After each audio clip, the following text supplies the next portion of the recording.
I hope you all are good. सभी अच्छे होंगे, स्वस्थ होंगे और जल्दी सब कुछ ठीक होने के बाद हम सब फिर से एक साथ मिलेंगे, है ना। मैं आपको अपने बारे में बता दूं, मेरा नाम अमृता मिश्रा है। बेसिकली तो मैं यूपी से हूँ, लेकिन अब हम लोग फैमिली के साथ पूरा उत्तराखंड में हल्द्वानी में शिफ्ट है। और मेरी पूरी पढ़ाई, पूरा एजुकेशन गोरखपुर यूनिवर्सिटी से ही हुआ है। पीएचडी भी गोरखपुर यूनिवर्सिटी से ही हुआ है। पर मैं कोचिंग होल्ड करती हूँ। तीन तीन कोचिंगे थी भी और है भी बोल सकते हैं आप, क्योंकि 1.5 साल से तो एजुकेशन का बिल्कुल काम ऐसा ही चल रहा है, ठप चल रहा है। और इतना कुछ होने के बाद भी अभी जब हम लोग इनकम जनरेट करते थे तो अभी ऐसा लगता था कि इसके अलावा और कोई चीज नहीं है, क्योंकि उस समय अच्छी खासी इनकम थी। 2.5-3 लाख रुपए मंथली इनकम थी मेरी और मेरे हस्बैंड की। हस्बैंड मेरे मिस्टर बीपी मिश्रा बायोलॉजी के लेक्चरर हैं, बायोलॉजी पढ़ाते हैं और मैं केमिस्ट्री। तो 250-300 बच्चों की स्ट्रेंथ थी। अभी पूरा का पूरा सिस्टम चेंज चल रहा है। तो सिस्टम चेंज करने से बहुत बड़ा लॉस भी हुआ और बहुत अच्छा भी हुआ, ऐसा भी कह सकते हैं। क्योंकि वो इनकम तो थी, पैसिव इनकम नहीं थी वो। आप उसे ऐसा समझ सकते हैं कि कुछ टाइम के लिए अच्छा था, उसमें हमने अपने हेल्थ को भी खो दिया और अपने वेल्थ को भी खोया, और फैमिली टाइम भी नहीं दे पाते थे। एक दिन में जब क्लासेस लगनी स्टार्ट होती थी तो 8 से 9 घंटे की क्लासेस होती थी मेरी। और 8-9 घंटे क्लासेस होने के बाद सैचुरेट ब्रेन के बाद आप कुछ नहीं कर सकते, कुछ नहीं सोच सकते, ना किसी को टाइम दे सकते, ना फैमिली को, ना फ्रेंड्स को। तो अक्सर ही मेरी फैमिली में या फ्रेंड में जब कभी कोई इनविटेशन आता था तो मुझे बोलते थे कि अरे भाई, पहले उससे पूछ लो तब इनवाइट करो, क्योंकि बहुत वीआईपी पर्सन है। अब टाइम के चैलेंज की वजह से वीआईपी भी बोले जाने लगे, अब क्या कह सकते हैं फिर। मैं आपका ज़्यादा टाइम तो नहीं वेस्ट करूँगी। अब इस बिज़नेस के बारे में एक्चुअली मुझे लास्ट ईयर मिस्टर हमारे ग्रेट अपलाइन मिस्टर दीपक ग्रोवर सर ने बताया, तो भी मुझे ऐसा ही लगा कि नहीं, टाइम का वेस्टेज है खाली, और लॉकडाउन कुछ समय के लिए है और फिर हम अपनी कोचिंग को कंडक्ट करेंगे। कोचिंग के साथ-साथ इस बिज़नेस को कंडक्ट करना पॉसिबल नहीं होगा, ठीक है। लेकिन वो मिस्टेक थी हमारी, क्योंकि हमें समझ भी नहीं आया कि टाइम का ना होना ये हमारी अपॉर्चुनिटी है या प्रॉब्लम है। फिर धीरे-धीरे टाइम पास होता गया, लॉकडाउन का ड्यूरेशन बढ़ता गया, बढ़ता गया, बढ़ता गया। और ऐसा लगा कि नहीं, अब हम वेट नहीं कर सकते हैं, क्योंकि अपने लाइफ़स्टाइल को मेंटेन करने के लिए भी आपको कहीं न कहीं इनकम का सोर्स जनरेट करना ही पड़ता है। और लॉकडाउन की स्थिति में तो जहाँ पर सबकी नौकरी जा चुकी थी, वहाँ आप इनकम जनरेट करने के बारे में सोच भी नहीं सकते हैं, है ना? फिर उसके बाद से ग्रोवर सर ने जॉइन कराया, इस बिज़नेस के बारे में बताया, इसकी अपॉर्च्युनिटी को बताया, समझा हम लोगों ने। फिर बहुत लेट से स्टार्ट करा बिज़नेस को करना, जॉइन तो कर लिया, लेकिन फिर भी क्या है, सीन और सिनेरियो क्लियर नहीं हुआ। तो अभी हम लोग डिसाइड नहीं कर पा रहे थे कि कैसे करें, कैसे बातें करें लोगों से, लॉकडाउन भी चल रहा है, किसी के घर जा नहीं सकते, है ना? किसी से परचेज़ करा नहीं सकते, तो फिर से इसमें 2 चीज़ें फैक्ट करती हैं। एक तो आपकी जॉइनिंग और दूसरा आपका क्या है, परचेज़िंग। ये 2 चीज़ें अगर होती हैं तो आपका क्या है, बिज़नेस इसमें ऑटोमैटिकली ग्रो करता है। अब फिर उसके बाद से थोड़ा-सा और सुस्त पड़े, फिर थोड़े समय बाद क्या हुआ कि कुछ और चैलेंज आया, फिज़िकल चैलेंज आया।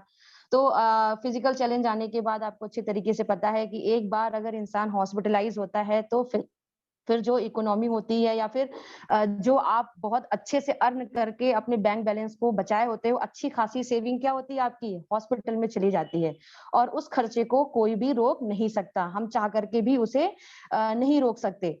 फिर हम लोगों ने डिसाइड करा, हम दोनों ने मिल करके डिसाइड करा कि इस बिज़नेस को करते हैं, और अब कर करके ही क्या करेंगे, फाइनलाइज़ करेंगे, या तो करेंगे या तो नहीं करेंगे। फिर डिसीजन लेने के बाद से काम करा। मैं आपको एक छोटा-सा एग्ज़ाम्पल दूँ।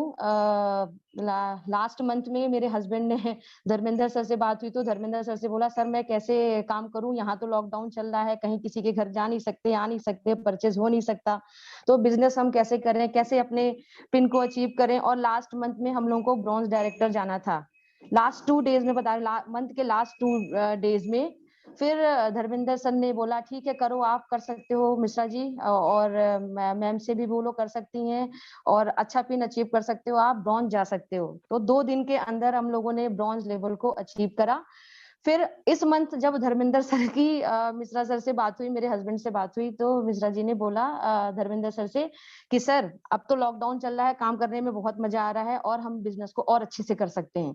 तो पैसा आने से, इनकम जनरेट होने से वे ऑफ टॉकिंग क्या हो गया, चेंज हो गया। लास्ट मंथ इसी को हम लोगों ने प्रॉब्लम समझा कि लॉकडाउन है, जा नहीं सकते हैं, मिल नहीं सकते हैं, परचेजिंग हो नहीं सकती है। और जब एक लेवल को अचीव कर लिया तो इस मंथ इसी को हम लोगों ने क्या समझा कि हमारा ये अचीवमेंट है। तो अचीवमेंट है या प्रॉब्लम है, ये डिसाइड हमें करना होता है, बाकी कोई डिसाइड नहीं करता है। हाँ, मैं एक चीज ये जरूर कहूंगी कि अपलाइन पे फेथ रखना चाहिए, क्योंकि अपलाइन आपका एक पेरेंट्स से भी बढ़कर होता है। अपने दुनिया में दो ही लोग होते हैं जो कभी किसी को चीट नहीं कर सकते, एक अपलाइन और दूसरा पेरेंट्स, है ना। तो अपलाइन की बातों को फॉलो करना चाहिए। और अपलाइन जितने भी हमारे, हम लोग बहुत थैंकफुल हैं उनके, उनकी बदौलत ही मैं आज कुछ कर पा रही हूँ, कुछ बोल पा रही हूँ। मुझे एक नया प्लेटफॉर्म मिला जहाँ पे मैं अपने आप को बता सकती हूँ, एक्सप्लेन कर सकती हूँ, है ना, अपने आप को, अपने ड्रीम को कंप्लीट कर सकती हूँ, अपने बच्चे के लिए सब कुछ कर सकती हूँ। तो उसी लाइफ स्टाइल को दोबारा वापस लाने के लिए मेरे अपलाइन ने बहुत सपोर्ट करा। फिर अपलाइन ने मुझे बोला, अपलाइन लोगों ने बोला कि आपने जब ब्रॉन्ज लेवल अचीव कर लिया है तो अब आप सिल्वर भी जा सकते हो। कोशिश में है हम लोग, कोशिश कभी फेल नहीं होती, और ऊपर से अपलाइनों का साथ भी है।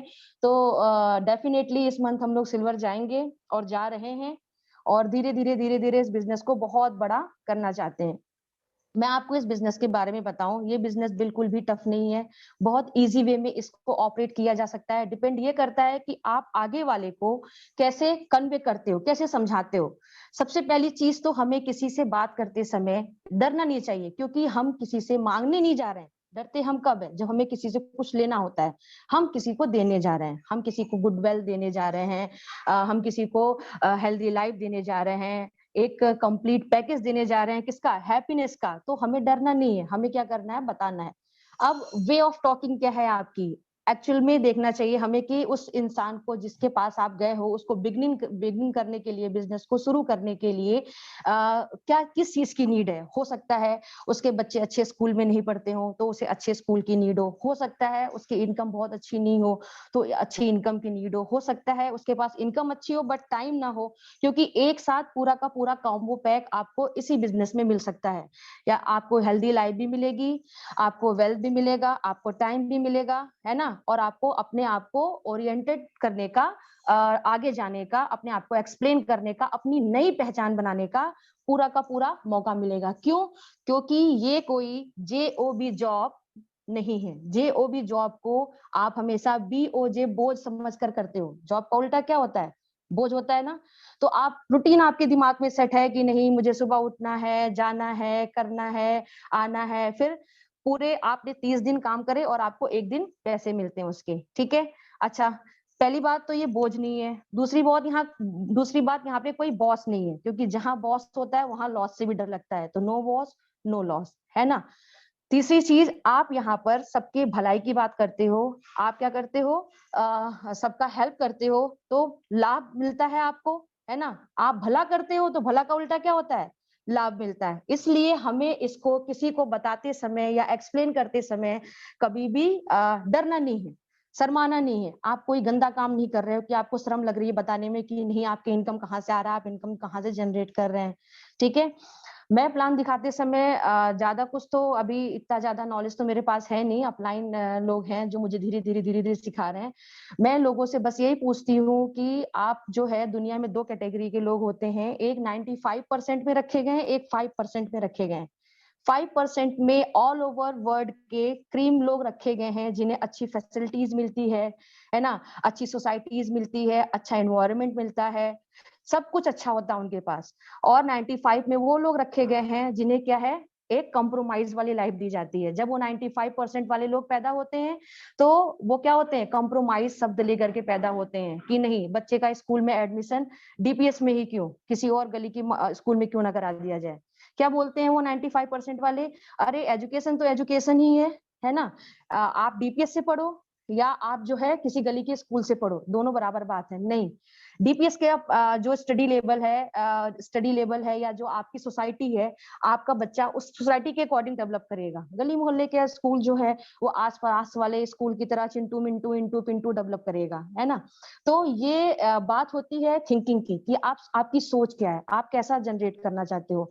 हालांकि वो 5% लोग भी वहीं से गए हैं जहां पर 95% वाले पहले थे। उन्होंने क्या करा, बस अपना way of living, way of talking, way of profession and way of thinking बदला। 95% वाले लोग हमेशा 70 किलोग्राम, 80 किलोग्राम या 100 किलोग्राम वाले बॉडी के अकॉर्डिंग काम करते हैं, और जो 5% वाले लोग हैं वो 70 ग्राम, 80 ग्राम या 100 ग्राम वाले दिमाग से काम करते हैं। तो अब ये डिपेंड करता है कि आप न्यूट्रिशन किसे ज्यादा देते हो।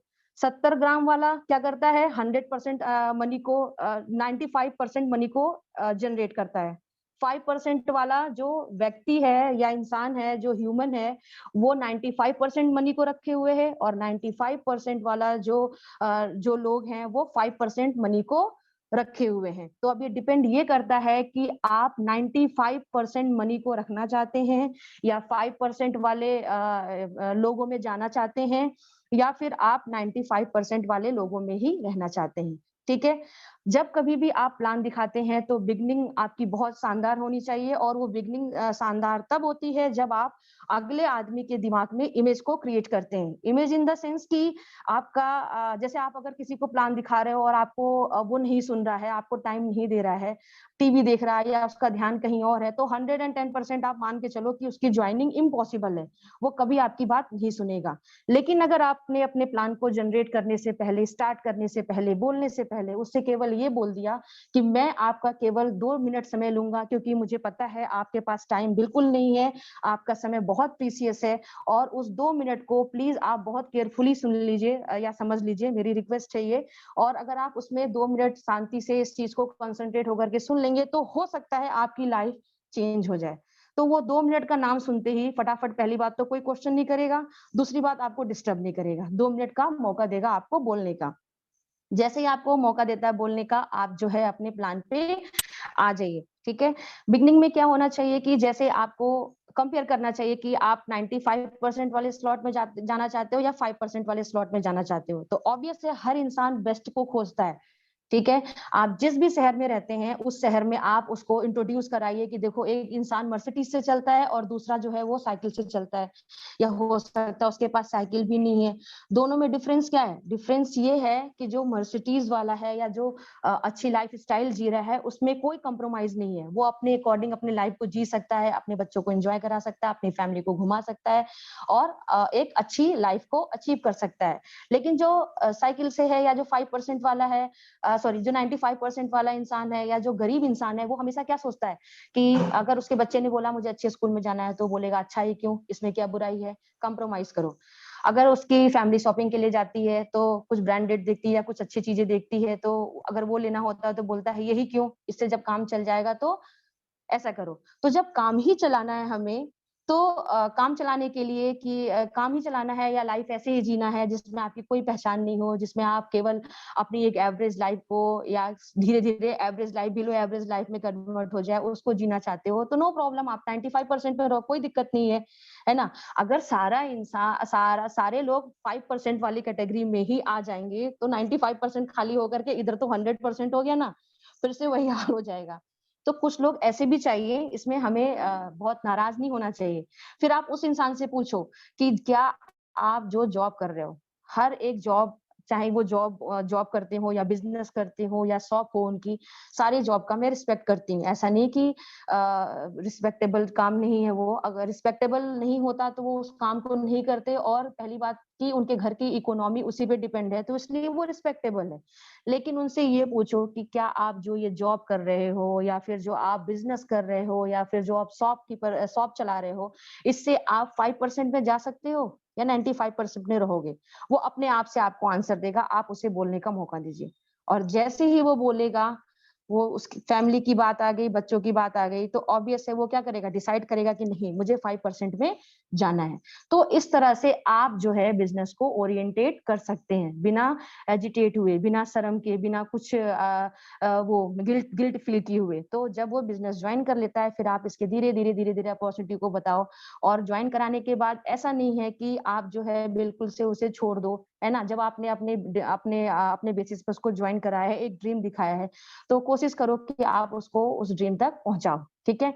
जैसे मेरे डाउनलाइन में एक मैम है, शायद वो ज्वाइन भी होगी यहाँ, हाँ, पीजीटी इकोनॉमिक्स है, की टीचर है वो। तो वो बोलती है मेरे से, जब भी बात होती है, अच्छा काम कर रही है वो भी, लेकिन वो बोलती है मैम मैं जितने लोगों से बातें करती हूँ, 10 लोगों से बात करूँगी तो 8-9 लोग मुझे नो बोलते हैं। तो मैं उनसे बोलती हूँ कोई बात नहीं, नो का उल्टा क्या होता है, ऑन। जितने लोग नो बोलते हैं इसका मतलब आप क्या हो गए, ऑन हो गए। आप और एक्टिवेट होकर के काम करो, आप और शानदार तरीके से काम करो, आप और अच्छा एक्सप्लेन करो। कहीं न कहीं आपके अंदर कोई कमी होगी या आपने एक्सप्लेन नहीं किया होगा, तब उस इंसान ने नो बोला, ठीक है? फिर वो बोलती हैं कि कुछ लोग ऐसा बोलते हैं कि टाइम नहीं है, नेटवर्क मार्केटिंग के लिए टाइम होना चाहिए, है ना? तो मैं बोलती हूँ कि कोई बात नहीं, आप उनसे ये पूछो कि टाइम नहीं होना आपका अचीवमेंट है या आपकी प्रॉब्लम है? जब वो डिसाइड करके बता दे कि नहीं ये मेरा अचीवमेंट है, तब तो मतलब ही नहीं बनता, और जब ये बोल दे कि नहीं ये हमारी प्रॉब्लम है, तब आप उसको अपने टाइम को एडजस्ट करना सिखाओ। कि जो हम समय अपने जॉब, बिज़नेस और शॉप के बाद टीवी को देते हैं, टीवी टीवी के अंदर जो बैठे हुए हैं, वो ज़्यादा पैसा कमा रहे हैं या हम जो रिमोट पकड़ के देख रहे हैं, वो ज़्यादा पैसा कमा रहे हैं? ऑब्वियस है वो ज़्यादा पैसा कमा रहे हैं, तो वो तो अपना वर्क कर रहे हैं ना, तो हमें भी तो करना चाहिए। आप उस टाइम को कट करके केवल और केवल क्या है, इस पार्ट टाइम बिज़नेस पर दो, और धीरे-धीरे ये पार्ट टाइम बिज़नेस कब एक बहुत बड़ा बिज़नेस, कब एक ओरिएंटेड बिज़नेस बन जाएगा, ये खुद पता नहीं चलता है, क्योंकि मैंने खुद इस चीज़ को एक्सपीरियंस किया। मुझे कभी भी नहीं लगा था कि इतना बढ़िया लेवल अचीव कर सकती हूँ मैं, या इतना शानदार चेक आ जाता है। कभी-कभी जब मैं डिमोरलाइज़ होती हूँ, तो उसके पीओएस पे जाकर के मैं फिर से अपना वो जो लास्ट मंथ चेक आया था, उस चेक को देखती हूँ और फिर से एक्टिवेट हो जाती हूँ, कि बिना किसी काम के अगर ऐसा चेक आया, तो काम करके और क्या हो सकता है? और क्या अच्छा हो सकता है? ये पूरी की पूरी जो टीम है, एक फैमिली की तरह होती है हमारे, इतनी फैमिली भी सपोर्टिव नहीं होती है जितने हमारे अपलाइन सपोर्टिव होते हैं। अभी आप बिलीव नहीं करोगे, मैं आपको छोटी-सी स्टोरी बताऊँ, 23 दिसंबर को मेरा ऑपरेशन हुआ था ट्यूब का, तो उसमें मेजर ऑपरेशन था वो, जैसे बेबी के लिए होता है। तो किसी आप अगर रिलेटिव को फ़ोन करके बोलते या किसी से पूछते कि हाल-चाल कैसा है, तो रिलेटिव को अगर पता चल गया कि अरे ऑपरेशन हुआ था, फिर दोबारा उनका फ़ोन ही आना बंद हो गया। क्यों? क्योंकि उन्हें लगा कि कहीं न कहीं कोई कुछ डिमांड ना कर ले। और एक ये हमारी फैमिली ऐसी है नेटवर्क मार्केटिंग की, हमारे अपलाइन ऐसे हैं जिन्होंने आगे से फ़ोन करके बार-बार पूछा कि मिश्रा जी कहीं कोई प्रॉब्लम तो नहीं है? कहीं कोई हेल्प तो नहीं चाहिए? आप बेझिझक बताइएगा। देखो आप, हमेशा पैसे की बातें नहीं होती हैं, लेकिन एक मोरल सपोर्ट भी, अगर कोई इंसान नहीं है पैसे जेब में और ऐसे भी कह के खड़ा है, तो एक मोरल सपोर्ट इंसान को मिलता है कि नहीं, और सब कुछ अच्छा हो जाएगा, सब कुछ ठीक हो जाएगा।